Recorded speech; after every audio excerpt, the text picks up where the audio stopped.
J'ai tué mon patron d'un seul coup de fil. Pas avec un couteau, non, ce serait trop vulgaire, trop américain. Avec un contrat, une clause obscure enfouie dans les méandres du Code du travail français, que j'avais rédigé moi-même 10 ans plus tôt, quand j'étais encore naïve, quand je croyais que la loyauté existait dans les tours de verre de la défense. Il pensait m'avoir jeté comme un Kleenex usé, accusé de fraude, de vol, de tout ce qu'on peut inventer pour couler une femme qui en sait trop. Mais ce matin-là, en composant le numéro de mon avocat, j'ai vu leurs empires s'effondrer. 62 millions d'euros d'indemnités, de dommages et intérêts, et une enquête qui allait les traîner dans la boue jusqu'aux os. Et le pire, j'ai savouré chaque seconde, même si cela signifiait plonger avec eux dans l'enfer que j'avais creusé. Paris, cette ville de lumière qui masque si bien ses ténèbres, était mon berceau et ma prison. Né dans le 18e arrondissement, au pied de Montmartre, j'ai grandi avec l'odeur de la Seine et les mensonges des hommes en costume. Mon nom est Claire Duval, et à 42 ans, j'étais directrice juridique chez Financière Lumière, un géant de la banque d'investissement qui se gargarisait de ses valeurs éthiques dans les dîners du siècle. Lumière, ironie du sort, car dans ces couloirs climatisés, la lumière n'était qu'une illusion, un néon froid qui éclairait les deals sales et les trahisons feutrées. Tout a commencé un mardi de novembre, sous un ciel de plomb qui promettait la pluie comme une sentence. J'étais arrivé à 7 heures, comme toujours, mon café noir à la main, mon tailleur Chanel impeccablement repassé, un vestige de ma mère, qui m'avait appris que l'apparence est la première arme d'une femme dans ce monde d'hommes. Mon bureau, au 23e étage, surplombait l'Arc de Triomphe, un rappel constant de la gloire éphémère. Pierre Laurent, mon mentor et mon bourreau, m'avait convoqué à 8 heures précises. Pierre, la soixantaine élégante, cheveux poivre et sel, accent du sud qui roule comme un vin de Bordeaux. Il m'avait recruté 20 ans plus tôt, sorti de Sciences Po, les yeux brillants d'ambition. « Claire, tu es mon diamant brut », m'avait-il dit. Et j'y avais cru. La réunion n'était pas une réunion. C'était un guet-apens. Assis autour de la table en acajou, il y avait Sophie, ma meilleure amie au service comptable, avec son sourire Colgate trop blanc. Marc, le DRH, un rat de bureau bedonnant qui transpirait l'hypocrisie. Et Pierre, bien sûr, les mains croisées comme un prêtre avant l'absolution. « Claire, nous avons un problème », a commencé Pierre, sa voix suave comme du velours pourri. Ils ont déballé les accusations. Un transfert de 5 millions d'euros vers un compte offshore, une signature falsifiée, la mienne, bien sûr. J'ai ri, un rire nerveux qui a résonné comme un glas. C'est absurde. J'ai validé des milliers de transactions, vous le savez. Sophie a baissé les yeux, feignant la pitié. Les logs informatiques ne mentent pas, ma chérie. Ma chérie. Le mot m'a giflé plus fort qu'une gifle. C'était elle qui avait accès au serveur, elle qui m'avait demandé, la veille, de signer un document urgent en urgence, un faux qui masquait leur magouille. Pierre a enchaîné, « Nous devons te suspendre immédiatement. Procédure disciplinaire. Tu comprends, c'est pour le bien de l'entreprise. » Pour le bien de l'entreprise. La phrase qui justifie tous les crimes en France, pays où le travail est roi et la conscience, une option. Je suis sorti de la hébété, l'ascenseur descendant comme un cercueil. Dans le métro, bondé de Parisiens anonymes, j'ai senti la rage monter, une bile acide qui rongeait mes entrailles. Chez moi, un 2 pièces exigu dans le Marais, j'ai ouvert mon ordinateur. Les emails de ces dernières semaines, des indices, des ombres. Pierre et Sophie, en cheville pour détourner des fonds destinés à un fond vert, ironie suprême. Chez Lumière, on blanchissait l'argent sale sous couvert d'écologie. J'avais vu les chiffres qui ne collaient pas, mais j'avais fermé les yeux. Loyauté. Ce mot maudit. La nuit est tombée, lourde comme un linceul. J'ai bu du vin rouge, un Margot volé à un client, et j'ai fouillé les archives. Le contrat de travail que j'avais négocié pour les cadres supérieurs, la clause 19B, une merveille législative inspirée du droit européen sur la protection des lanceurs d'alerte. En cas de dénonciation calomnieuse, l'employé avait droit à une indemnité triple du salaire annuel, plus dommage pour atteinte à la réputation.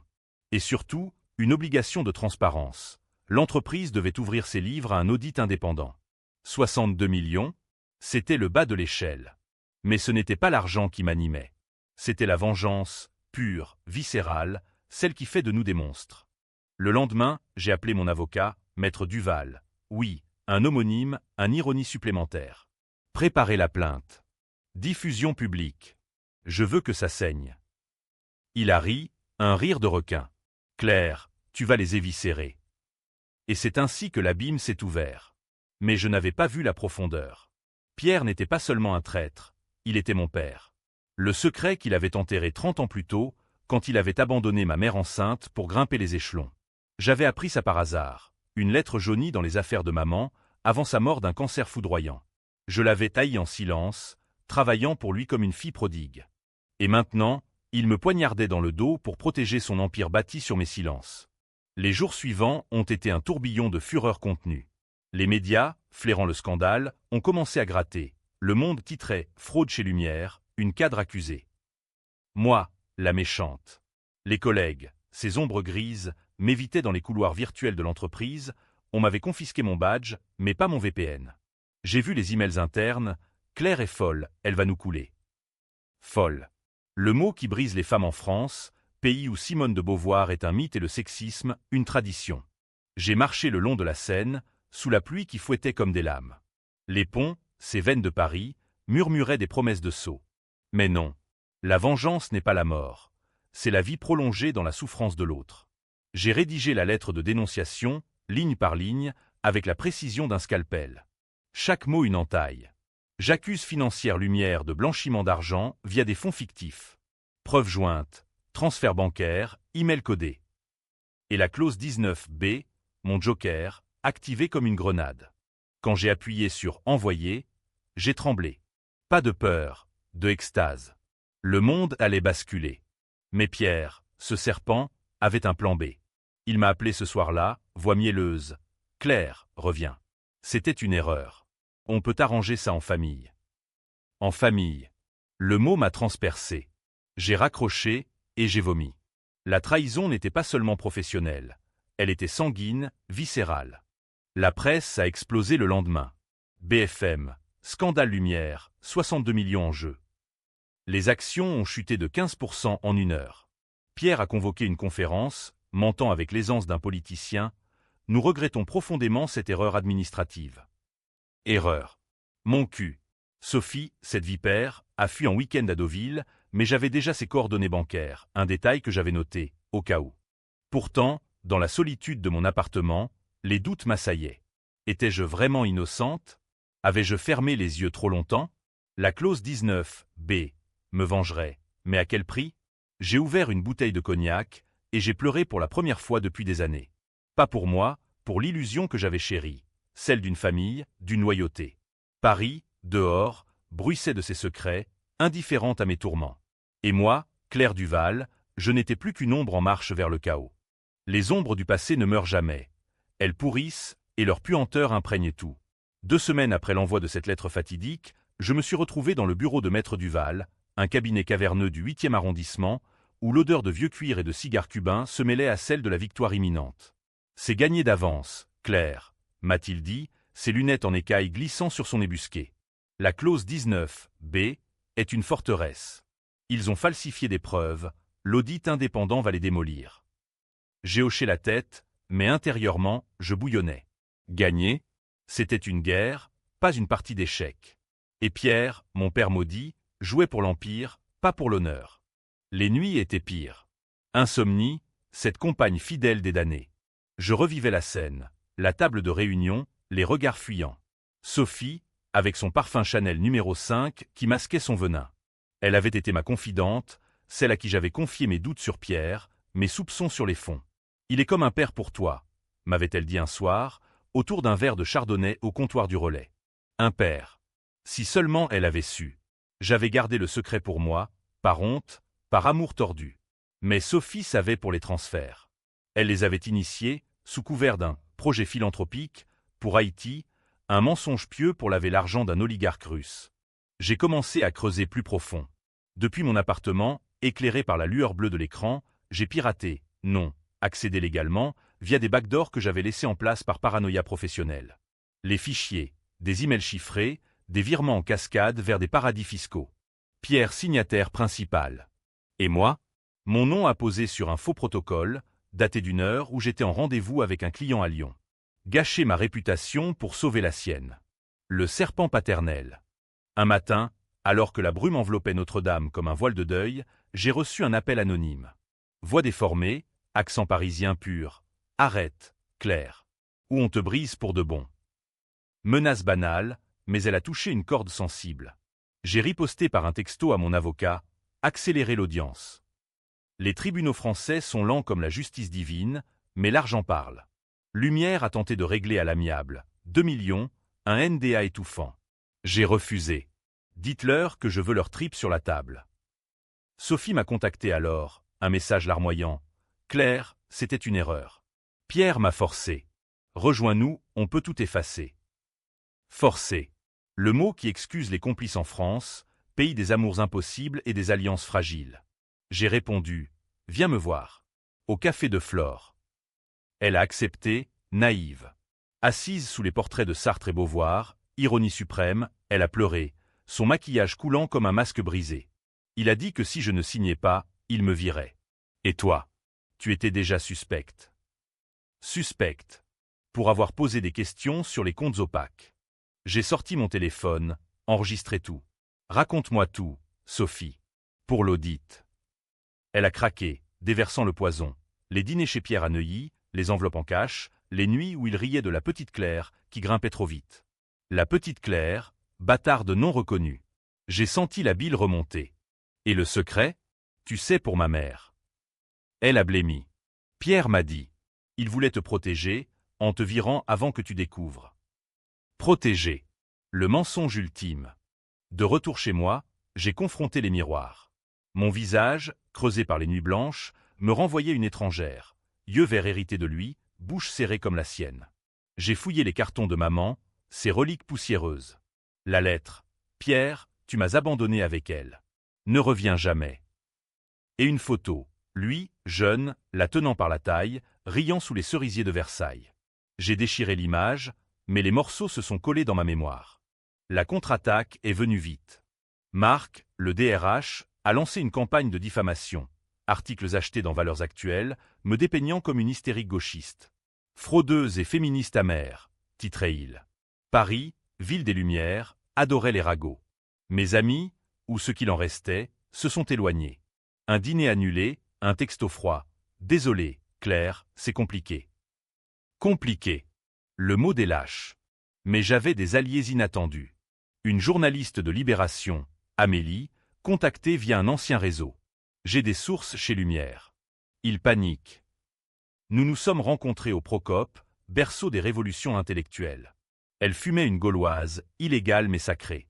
Ton histoire pue le scandale. Donne-moi du concret. J'ai glissé une clé USB, preuve numérotée. Publie. Et cite la clause 19B. Point.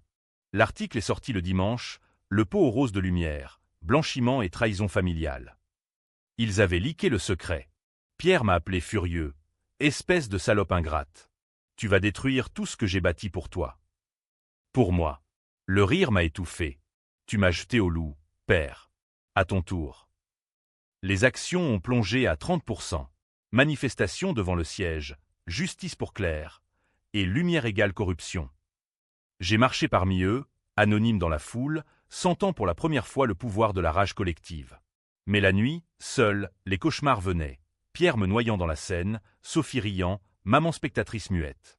Puis, le twist mineur, un email de Pierre, non pas menaçant, mais suppliant.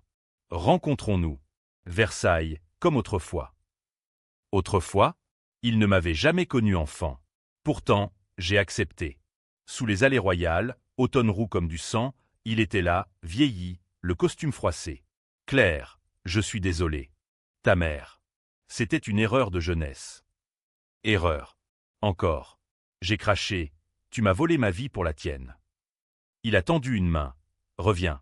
Je te nomme associé. Le marché du diable. J'ai refusé, bien sûr. Mais le doute s'est insinué. Et si la vengeance me tuait avant eux? Paris, indifférente, continuait son balai de lumière. Et moi, je marchais vers le tribunal, arme au poing. Ma plume, ma clause, mon sang. Tisser un complot, en France, c'est comme broder une tapisserie des Gobelins. Patient, précis et fatalement empoisonné. À l'approche de l'audience, j'ai transformé mon appartement en quartier général de guerre. Cartes punaisées au mur, post-it rouge pour les mensonges de Pierre, bleu pour ceux de Sophie. J'ai perdu 10 kilos en un mois, survivant de café et de croissants rassis, mais mon esprit était aiguisé comme une lame de guillotine. La clause 19B n'était plus un simple recours. C'était mon épée de Damoclès, suspendue au-dessus de leur tête. Maître Duval m'avait mis en garde, le tribunal du travail est un cirque, Claire. Ils vont larmoyer, corrompre, tout. Il avait raison. La première audience, dans le palais de justice de Paris, puait la sueur et l'ambition refoulée. Pierre, flanqué d'avocats en robe noire, m'a fixé d'un regard qui mélangeait haine et regret paternel. « Bonjour, fille prodigue », a-t-il murmuré en passant. Fille prodigue. La Bible, version capitaliste. Les témoignages ont commencé. Marc, le DRH, jurant sur la Bible, ironie, chez les athées, que j'étais instable émotionnellement. Instable. Pour avoir signalé des irrégularités. Puis Sophie, en tailleur blanc virginal, larmes aux yeux. Claire était jalouse. Elle a falsifié les documents par vengeance personnelle. Personnelle. Comme si le blanchiment n'était qu'une querelle de cour de récré. J'ai bondi, montrez les logs. C'est vous qui avez accédé au serveur à 2 heures du matin. Le juge, un homme sec comme un croquant, a tapoté son marteau. Madame Duval, modérez-vous. Mais j'avais des munitions. Amélie, la journaliste, avait publié une enquête explosive, les liens familiaux cachés de Pierre Laurent. Le public gronde, les féministes tweetent justice pour Claire. Pourtant, Pierre contre-attaque, une offre de 10 millions, en privé. Prend l'argent et disparaît, via un intermédiaire. J'ai ri dans le téléphone, dis-lui que je préfère le sang. Les nuits, je rêvais de Versailles, de cette rencontre. Un soir, blackout. Quelqu'un a forcé ma porte, ou les jeux imaginés. Paris, ville des ombres, joue avec les nerfs. J'ai appelé la police, rien de volé, madame. Rien, sauf ma sanité. Le lendemain, une lettre anonyme, abandonne, ou ta mère ressuscitera dans les tabloïds. Ma mère. Il fouillait dans le passé. J'ai riposté par une déclaration à Mediapart, Lumière attaque les morts pour me faire taire. L'audience suivante, l'expert comptable, mandaté par le tribunal, déterre les os. Fraude systémique. 50 millions détournés. Le juge pâlit. Pierre blême. Sophie s'effondre en sanglots. C'est Claire qui. Mensonge. Les logs la contredisent. Le public applaudit, rare en France, pays des silences courtois. Mais Pierre elle flippe. Il admet partiellement, en privé avec moi, après l'audience, dans un couloir humide. Je l'ai fait pour toi, Claire. Pour te léguer quelque chose. Léguer. Comme un os à un chien. J'ai hurlé, tu m'as volé ma vie. Il sourit, sadique, et maintenant, tu vas me détruire. Fille ingrate. Le mot ingrate m'a giflé. Était-ce vrai? Avais-je profité de ses faveurs?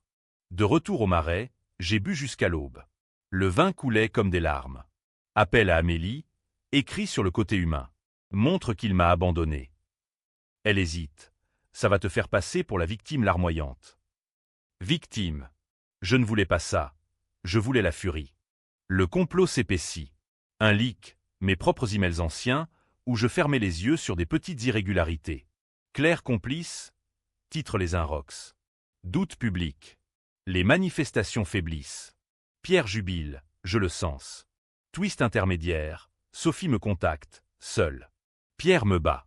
Aide-moi à témoigner contre lui. Bat, preuve, bleu sur bras. Vengeance ou piège? J'hésite, puis, viens avec un enregistreur.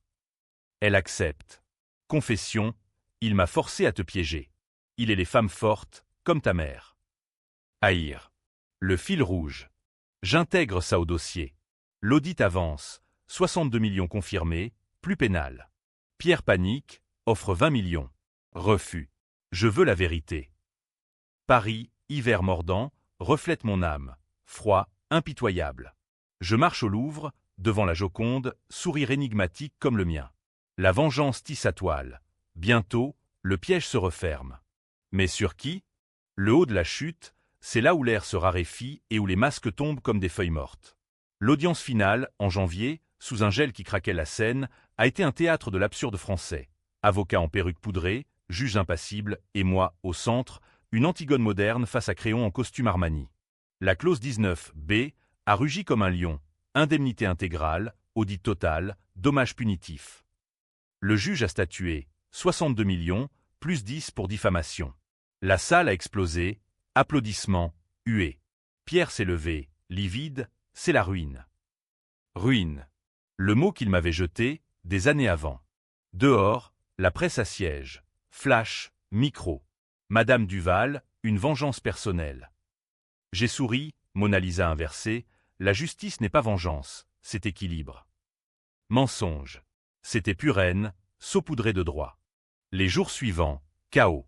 Action Lumière en chute libre, moins 40%. Licenciement en cascade. Sophie, ruinée, me supplie, aide-moi. J'ai payé ses avocats, anonymement. Pas par pitié, par calcul, elle témoigne contre Pierre au pénal. Blanchiment, abus de biens sociaux. Il risque 10 ans. Pierre contre-attaque, suicide médiatique. Interview assez dans l'air, ma fille me détruit par jalousie édipienne. Édipienne. Le freudien twist, servi sur plateau. Public divisé, Team Claire vs Team Pierre. Les forums bouillonnent, elle mérite, il est un monstre. Non, elle est une opportuniste. Je m'enfonce. Alcool, pilule. Un soir, crise, je fracasse le miroir, sang sur les éclats. Regarde ce que tu as fait, murmure la voix de maman. Fait, c'est eux. Pourtant, le doute ronge, ai-je exagéré? La clause, mon arme, blesse des innocents employés virés, famille ruinée. Haut de la chute, confrontation finale. Pierre m'invite à son hôtel particulier, place des Vosges. Finissons ça. J'y vais, armé d'un micro. Salon Louis XV, cheminée crépitante. Il verse du cognac, à nous, Claire. Nous. Il avoue, j'ai su pour ta mère. Je t'ai embauché pour racheter. Racheter. Mais tu es devenue trop dangereuse. Dangereuse. Pour avoir refusé ses avances? Flashback. Un dîner, sa main sur ma cuisse. Pierre, non. Rejeté, il m'a haï. Je bondis, tu m'as violé de l'intérieur. Il rit, la France pardonne au père. Pas moi. J'active l'enregistrement. Avoue tout. Il craque. Transfert, amour toxique, abandon. Je t'aime à ma façon. Amour. Poison. Je sors, ivre de vérité. Police arrête Pierre à l'aube, menotte sur ses poignets manucurés. Titre, l'Empire Lumière s'effondre. 62 millions versés, chèque symbolique, car faillite imminente. Mais la chute continue. Moi, harcelé, lettres, appels. Traîtresse. Paris me vomit. Plus d'amis, plus de travail. Offre d'un cabinet, trop controversé. Seul, je marche au but de Chaumont, vent hurlant. Vengeance gagnée, mais vide. Sophie me remercie, tu m'as sauvé. Sauvé, elle part à Lisbonne, nouvelle vie. Moi, ancré dans la boue. Le public chia PHE, héros ou monstre. Forum, elle a eu raison, c'est féminicide économique. Non, destructrice. Twist approche, un test ADN, leaké. Preuve, Pierre n'est pas mon père. Maman a menti? Ou Pierre, pour me briser? La chute accélère. Je tombe, mettant la main. À qui? L'étreinte finale, en France, est toujours un baiser empoisonné, doux, inévitable, mortel. Février apportait la neige, rare à Paris, couvrant la ville d'un suaire immaculé qui moquait ma souillure. Les 62 millions étaient sur mon compte. Une fortune qui brûlait comme de l'acide. J'avais gagné, mais la victoire avait le goût de cendre. Pierre, en détention provisoire à Fresnes, m'écrivait « Viens me voir. La vérité t'attend. » Vérité. Le mot qui avait lancé 1000 mensonges. La prison puait la défaite, mur lézardé, écho de cris. Visite conjugale, ironie, pour une relation paternelle fantôme. Pierre, en bleu carcéral, vieilli de 10 ans. Assieds-toi, Claire. Je refuse la chaise. Parle. Il sourit, édenté d'un côté, le test ADN. Faux. J'ai payé un labo pour te douter. Douter. Le twist, il est mon père. Preuve. Un certificat de naissance caché, révélé maintenant. Ta mère voulait me ruiner, comme toi. J'ai fui pour survivre. Survivre. Le cri des bourreaux. Pourquoi me trahir, alors? Il hausse les épaules. L'Empire avant tout. Mais tu as gagné. Prends-le. Prendre. Il propose. Fusion, moi à la tête de Lumière renaissante. Ton héritage. Héritage empoisonné. Je sors. Sonné. Neige fondant en boue, comme mon âme. Appelle Amélie, écris ton livre. Sophie, rejoins-moi. Refus. Seul, je contemple la scène du pont des Arts, cadenas d'amour brisé. Sauter? Non. Vivre pour hanter. Twist final, l'audit révèle plus. Non seulement blanchiment, mais un meurtre, un whistleblower haïtien, suicidé en 2010. Pierre impliqué? Preuve pointe vers lui. Je témoigne au pénal, mon père est un assassin. Public explose, fille contre père, tragédie grecque à la française. Chia PHE, héroïne, vs, parricide moral. Procès, printemps, cerisier en fleurs contrastant l'horreur. Pierre nie, mais craque, pour l'Empire. Condamné, 15 ans. Lumière dissoute. Je rachète les débris, crée duval éthique, ironie. Mais le prix? Moi, brisé. Amant fui, ami, illusion. Une nuit, overdose ratée, pilule et vin. Hôpital, pourquoi, madame? Vengeance. Guérie? Non. Vivante, oui. Kết thúc, ambigu. Je marche à Montmartre, mon enfance. Pierre meurt en tôle, cœur foiré. Lettre finale, pardonne. Non. Je vis, riche, seul. Héritage. Une France qui débat encore, justice ou vengeance. Héroïne ou monstre. Le vent emporte la question, comme la neige d'hiver. Paris pardonne-t-il? Non. Mais il oublie. Moi, non. La clause 19, B, a coûté 62 millions. Mon âme, infiniment plus.